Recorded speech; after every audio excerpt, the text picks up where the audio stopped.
I know exactly what you have been told your whole life. You have been told you are dramatic. You have been told to get it together. You have been told 1,000 times that crying doesn't solve anything. You have likely spent years excusing yourself to the bathroom just to let it out where no one can see. But I am here today to tell you that the diagnosis you've been given is wrong. There is nothing wrong with you. You are not weak, and you are certainly not broken. You are what psychologists call an emotionally permeable person. But I prefer a different term. You are a pressure release valve. While others are bottling everything up until it explodes, your body knows how to let the steam out safely. And today we're going to look at the neuroscience that proves your tears are not a malfunction. They are a built-in regulation system the world desperately undervalues. To understand yourself, we have to look at your hardware, because this isn't just an emotional habit, it is biology. Research shows that your nervous system handles emotional overflow differently than the people who never seem to cry at all. Think of the human body like a pressure cooker.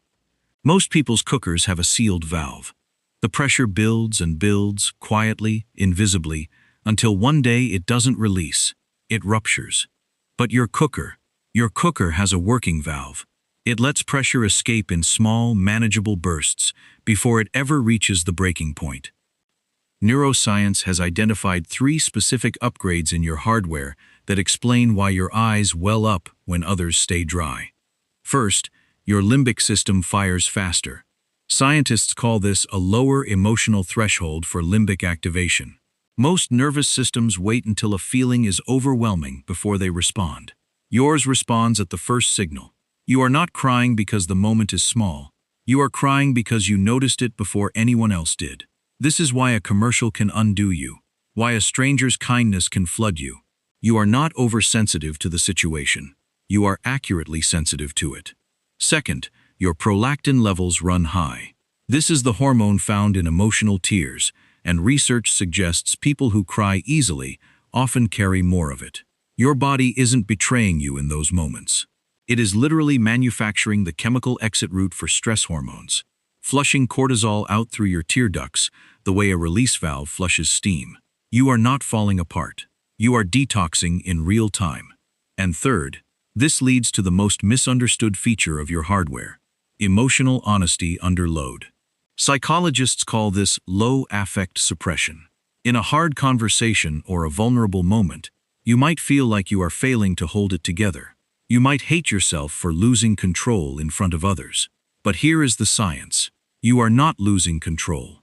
You are refusing to perform. While others are engaging in suppression, clenching their jaw and rerouting the feeling into silence, your brain is letting the truth move through you instead of around you. That is not weakness. That is unfiltered signal. Now you might be asking, if crying makes life so exposing, why did evolution keep this trait? This is the most important part. If tears were a liability, natural selection would have eliminated them thousands of years ago. But it didn't. It kept them. Why? Because the tribe needs you. In ancient times, the Stoics, the dry-eyed majority, were essential for holding the line and getting through the hard winters without flinching. But a tribe of only Stoics would fracture from the inside. Nobody would know when something was actually wrong. The tribe needed a barometer. That is you. You were the one whose tears signaled real danger, real grief, real joy worth gathering for. Your weakness is actually an honesty system the rest of the group quietly relies on. Society today rewards composure. It is built for the Stoics. That is why you feel like you're too much. But do not mistake being too much for being wrong. I know that carrying a working valve comes with a cost. Because you release pressure so visibly, you get labeled fragile faster than you get understood. When you cry in a meeting or well up over something small, that is not you being unstable. That is your system doing exactly what it was built to do, in a world that punishes it for doing so. Science has a beautiful metaphor for this.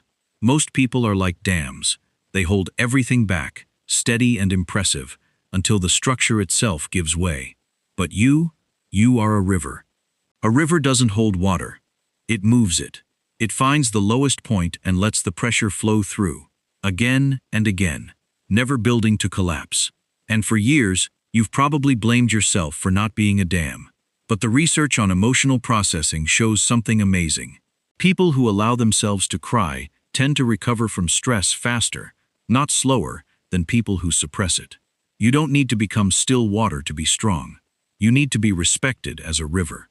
So here is my prescription for you. Stop trying to install a tougher valve. You cannot change your biology, and you shouldn't want to. The world has enough people performing fine. We don't need you to harden. We need you to keep flowing. But you must protect your gift. Choose who gets to witness it. Honor your need to release instead of store. And the next time someone tells you that you cry too easily, take a breath, smile internally, and remember the truth. You do not have a leak. You have a valve, and it is working exactly as designed.